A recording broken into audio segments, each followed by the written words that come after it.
Oke, assalamualaikum warahmatullahi wabarakatuh. Balik lagi sama gue Juli di channel Auto Kreatif.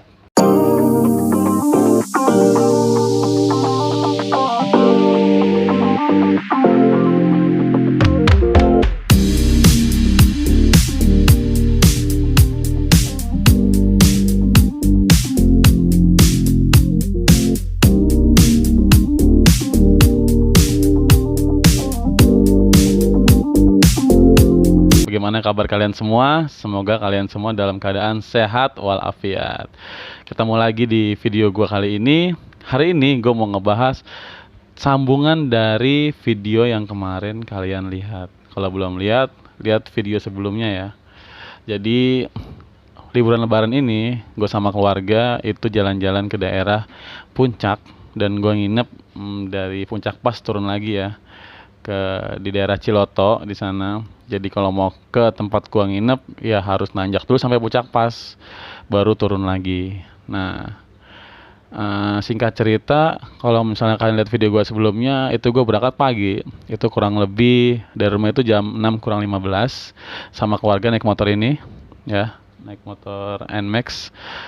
Dan gua itu kurang lebih sampai Puncak itu jam setengah 9, jam 9 kurangan lah. Karena gua itu check-in hotel itu jam 11, jadi gue itu mampir dulu di daerah Paralayang atau Gantole di sana.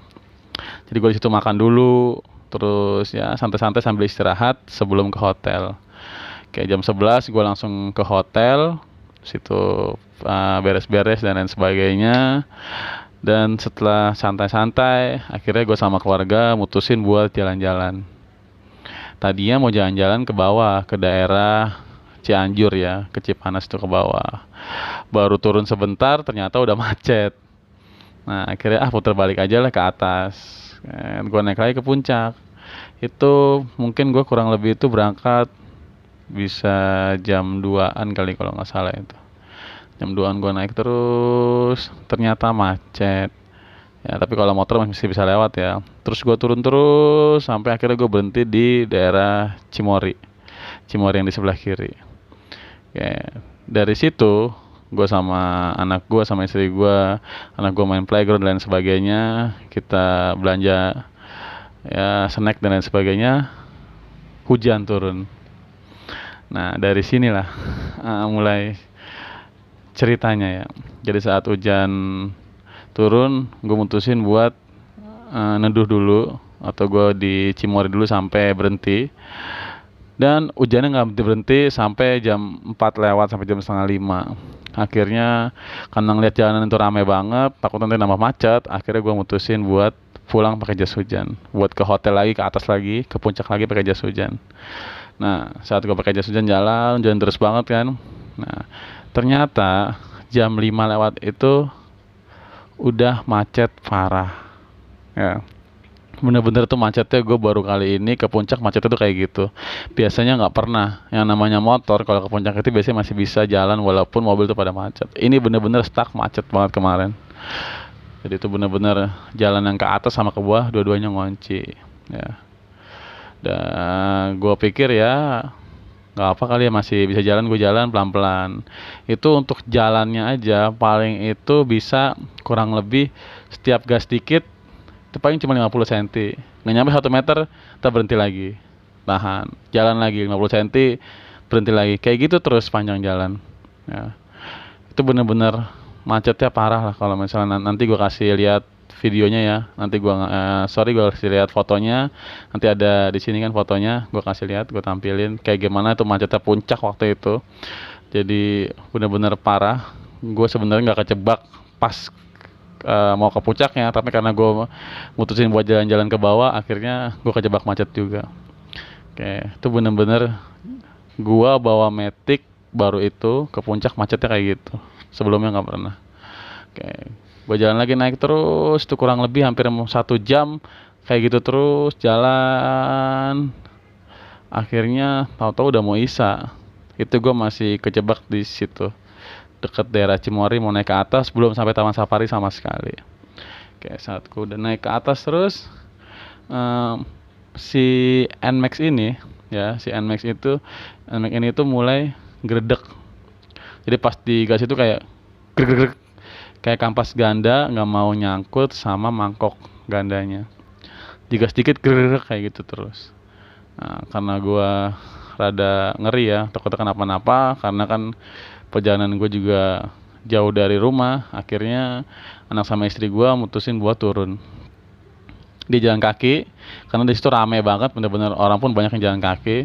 Akhirnya anak sama istri gue jalan kaki, gue sendirilah di motor.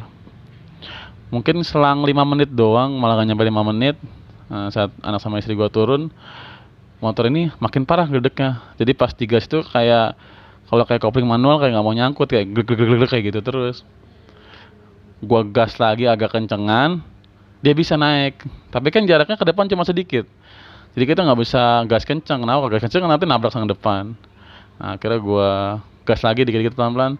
Nah, kecium bau angus banget, bau gosong, kayak bau kampas rem atau kampas kopling yang kebakar. Gue gas lagi, kok makin bau. Nah, gue di samping kiri gue ngeliat ada asap. Gue iseng dong nengok ke kiri, wah ternyata CVT gue udah ngebul parah, bener-bener keluar asapnya tuh parah banget tuh. Sampai di belakang gue pun nunjuk-nunjuk, mas keluar asap, iya. Gue tahu dia panik, tapi gue lebih panik sebenarnya. Oke, setelah gue lihat, wah tau-tau ngebul gitu, aduh bahaya ini. Akhirnya gue langsung buru-buru matiin motor gue. Oke, gue nggak tahu tuh itu ngebul jaraknya udah berapa lama gue pas nyadarnya. Tapi dalam hati gue, semoga nggak lama. Jadi semoga keputusan gue tuh cepat, bener-bener baru ngebul langsung gue matiin. Kenapa? Kalau itu nggak buru-buru gue matiin, wah lewat yang ada motor gue. Oke, setelah gue matiin, kondisinya macet banget. Dan gue sendiri akhirnya gue dorong motornya. Lu bayangin kan dorong motor segede gini, sendiri nanjak itu kondisinya. Dari arah Cimory mau ke puncak itu nanjak semua, nggak ada turunan sama sekali. Itu gue dorong sendiri, hujan-hujan, gerimis-gerimis pakai mantel. Gue dorong terus sampai gue nggak kuat dorong, tangan gue sakit, gue tahan pakai dada gue, terus jalan sampai ke atas. Ketemu kayak rumah makan itu di sebelah kiri. Gue mutusin buat situ berhenti istirahat dulu ngaso. Sambil gue teleponin anak istri gue supaya nyamperin gue, karena mereka udah jauh ke depan. Karena jalan kaki waktu itu lebih cepat dibandingkan lu bawa motor atau bawa mobil ya. Karena ya trotoar juga udah rame, semua bener-bener stuck, bener-bener berhenti. Jalan cuma 50 cm, itu pun 50 cm mungkin bisa jalannya setelah 15 menit atau 20 menit kemudian. Oke, setelah itu langsung minggir ke kiri, gue diemin motor gue agak lama sambil ya minum-minum kopi dan lain sebagainya. Walaupun kepikiran, tapi ya udahlah, coba tenang dulu aja. Jadi setelah itu gue tungguin, mungkin kurang lebih di situ tuh gue jam setengah 8 sampai jam 9 gue di situ area. Gue diem, gue tungguin. Pas gue pegang-pegang ternyata masih anget CVT-nya. Tapi kan hujan kondisinya ya, jadi gue pikir gue coba jalan deh. Gue coba jalan sama anak istri gue, jalan lagi. Itu gue bener-bener jalan saat tanjakan ya. Itu gue bener-bener lepas gas dulu baru ngerem. Jadi gue nggak mau si kampas ganda itu ketahan sama rem belakang. Jadi kampas ganda yang muter terus kita rem. Gue nggak mau kayak gitu. Saking gue takutnya kampas ganda yang parah, jadi bener-bener gue gas. Terus saat gue lepas gasnya ada beres, baru gue rem. Jadi agak mundur sedikit. Gak apa-apa, yang penting aman motor gue. Baru jalan kurang lebih itu 5 menit. Ternyata ngebul lagi di belakang. Jadi kalau mau tahu sepanjang jalan gue ngeliat CVT terus, sebelah kiri gue nengok lagi, sebelah kiri gue nengok lagi. Ngebul boleh 5 menit. Gue minggir lagi, itu kondisinya hujan parah. Gue diskusi sama istri gue. Akhirnya karena kasihan sama anak gue, akhirnya gue mutusin buat dorong. Ya, ini NMAX gue. Jadi anak gue tuh naik di motor, gue megang stang di depan, istri gue dorong dari belakang. Gue dorong terus ke atas. Itu lumayan jauh dan nanjak, pasti capek, pasti pegel. Nah, saat gue naik ke atas terus sampai mungkin dorong kurang lebih 1 jam lebih kali ya. Sambil hujan-hujan, ada tentara di situ nyuruh gue buat berhenti sebelah kiri. Gue berhenti situ.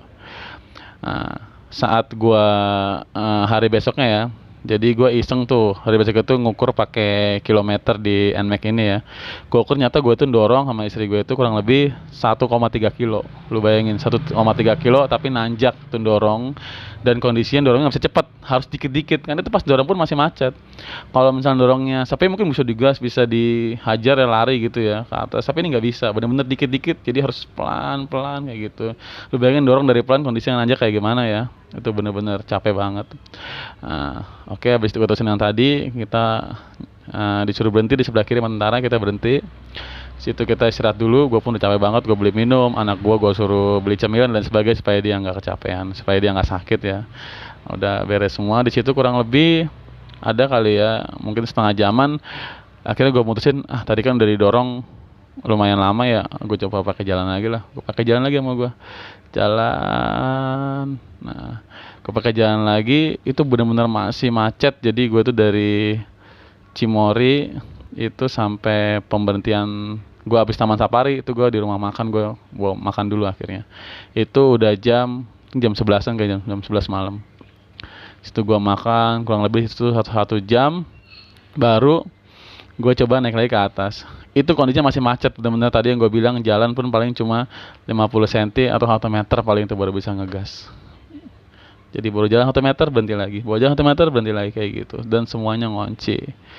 Kayak jadi itu sih ke puncak paling terparah ya, macetnya yang gue pernah alamin. Dari duluan gue sering ke puncak tapi baru itu. Dan konyolnya itu ya bukan karena gue pengen ke puncak kejebak macet, tapi karena gue pengen jalan-jalan ke bawah dari hotel, akhirnya kejebak macet di situ. Oke, poinnya di sini adalah buat kalian ya yang bawa motor metik, karena itu semuanya itu semua motor metik rata-rata 70% itu kondisi sama kayak motor gua. Itu ngebul parah. Civitnya itu bener-bener wah kok asap semua, sampai sepanjang jalan tuh bau angus semua, kayak bau kampas kopling begitu, semuanya bau angus dan ngebul sampai atas semua rata-rata. Dari jam 10 atau jam 9 itu pinggir jalan tuh semua motor metik pada berhenti semua rata-rata. Gue iseng gue tanya kenapa, ya kondisi sama kayak gue, civitnya ngebul bang, sama digas nggak mau jalan bang, sama malah bahkan ada yang lebih parah lagi, dia sampai ngunci. Jadi pas gue lihat itu, pas gue tanya nah bang civitnya ngebul, terus gue bilang kan udah bang didiamin dulu aja, gue bilang kayak gitu ya, santai dulu. Pas dia mau dorong itu nggak bisa motornya ngunci. Prediksi gue sih itu mungkin fambelnya putus ya, putus terus dia ngelipet di puli belakang atau puli depannya, akhirnya dia nggak mau naik. Itu kalau prediksi gue, karena kalau misalnya dibilang overhead kemungkinan bisa, cuma kecil. Kenapa? Kan dia kalau overhead pasti kan ada indikatornya kan, ada indikator nyala, dan biasanya itu mati, motornya mati dulu. Nah kalau ini ngunci, ban belakang nggak bisa jalan, jadi kayak puli belakangnya tuh keikat sama fan belt atau ada yang menghalangi apa, akhirnya dia nggak mau jalan roda belakangnya gitu. Oke. Kalau lo tanya emang nggak bawa peralatan bang, gue bawa peralatan sebenarnya ya, tapi kan kondisi nggak memungkinkan buat bongkar. Itu kalau lu ada di situ tuh bener-bener isinya orang semua. Kalau lihat ke depan isinya helm semua tuh, ke depan penuh sampai ke atas, itu nggak bisa, kita minggir kiri aja susah ya. Jadi semua sebelah kiri itu penuh sama motor, baru-baru kita bongkar, apalagi itu kondisinya malam hujan, kita mau ngeluarin HP aja susah. Kenapa ya, ntar kena hujan HP-nya gitu. Baik lagi, jadi kalau emang kalian kondisi motornya kayak gitu, jangan lagi nanjak entah ke puncak entah kemana, atau mudik atau pulang kampung, kalian lagi jalan kenceng, terus macet atau nggak macet tapi kondisi motor kalian itu bebannya berat dan nanjak, terus ciptnya ngebul, nggak usah panik, langsung buru-buru dimatiin motornya. Matiin motornya terus kalian berhenti. Itu saat kalian berhenti santai dulu aja, biasanya santai sambil iseng-iseng dilihat, dipegang cipitnya masih panas banget apa enggak. Kalau masih panas tunggu dulu lagi. Gue sih nyaranin jangan disiram pakai air ya, jangan langsung pos lagi panas-panasnya kalian siram pakai air kayak gitu. Kayak gue nggak nyaranin kayak gitu. Kenapa ya? Karena dari perubahan suhunya nanti terlalu drastis. Jadi dari panas banget atau kena air langsung dingin, menurut gue nggak bagus sama komponen yang di dalam menurut gue ya. Tapi kalau kalian mau siram air ya monggo terserah. Tapi kan di pengalaman gue, jadi pengalaman gue tuh gue diemin aja sampai benar-benar dingin, baru gue ajak jalan lagi. Nah, pas jalan ke atas, ya, sekali lagi jangan kalian nahan rem sambil ngegas. Kenapa? Kondisi begitu, nanti juga kampas gandanya bisa panas. Kenapa? Jadi pas digas dari puli depan tuh nerusin putaran ke puli belakang. Saat dia mau muterin roda, rodanya ditahan sama rem. Akhirnya dia nggak mau muter. Kampasnya cepat habis, kampas rem yang kampas gandanya pun cepat habis, kayak gitu. Ya jadi kalau misal kalian kondisinya ngebul CVT-nya nggak usah panik, cukup diamin aja. Setelah itu insya Allah normal lagi. Yang penting kalian tepat, jadi begitu langsung ngebul langsung kalian matiin. Dan alhamdulillah gue sampai, jadi pas gue nginep di puncak tuh 2 hari, jadi gue udah muter-muter puncak lagi besoknya, udah jalan-jalan dan sampai gue pulang pun agak macet sedikit. Alhamdulillah nih NMAX gue nggak dibongkar sama sekali sampai ke rumah dengan lancar dan selamat, alhamdulillah. Jadi yang tadinya ngegredek, tadi yang ngebul, alhamdulillah udah nggak sampai rumah. Nah, setelah ini rencananya ini NMAX gue mau gue bongkar. Ya, gue mau lihat CVT-nya tuh kira-kira kemarin itu kondisi itu kayak gimana sih ya. Nah, kalau sekarang mau gue bongkar, waktunya masih belum ada, gue masih libur sih, cuma masih capek ya badannya. Jadi nanti waktu gue bongkar, gue kasih lihat kondisi dalam itu. Kalau yang bekas ngebul itu gimana sih kondisinya kayak gitu. Ada yang perlu diganti apa enggak gitu partnya. Kalau emang ada, gue kasih tahu ntar apa yang perlu diganti dan harganya berapa untuk NMAX gua. Untuk sekarang mungkin cukup sampai di sini aja. Gue pesen buat kalian, cuma nggak usah panik kalau CVT kalian ngebul kayak gitu. Yang penting langsung buru-buru matiin. Oke, jangan dipaksain.